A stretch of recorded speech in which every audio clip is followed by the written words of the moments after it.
think that, first of all, we have to sort of define radical Islam.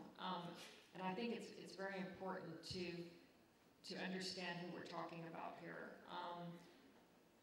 There's a great difference between a group like the Muslim Brotherhood that's renounced violence and other groups that do advocate violence. So on the question of should Western governments engage, the answer is yes.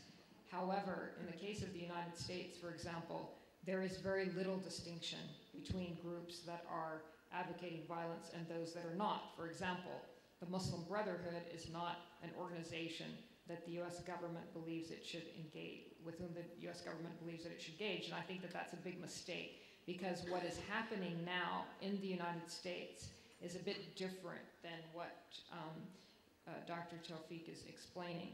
What is happening now in the United States is that in the absence of any sort of engagement with political actors, either in the Arab world or in the broader Islamic world, there are now more or less, I guess we could call them interlocutors, who are speaking for the region.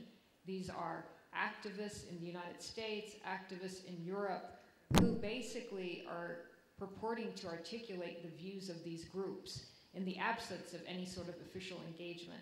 And this has basically resulted in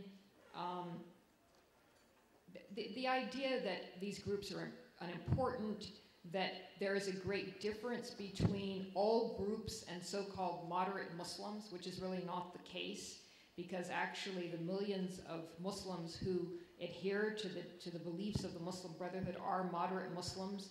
So it's created a lot of confusion in this distinction between what we call radical Islam and what is more mainstream Islam. So in my view, there should be engagement, and it should be with groups such as the Muslim Brotherhood, other groups in Morocco and Jordan that have renounced violence, because I think the absence of engagement is leading us to a very sort of dangerous policy, at least as it is being advanced by the Obama administration. Thank you.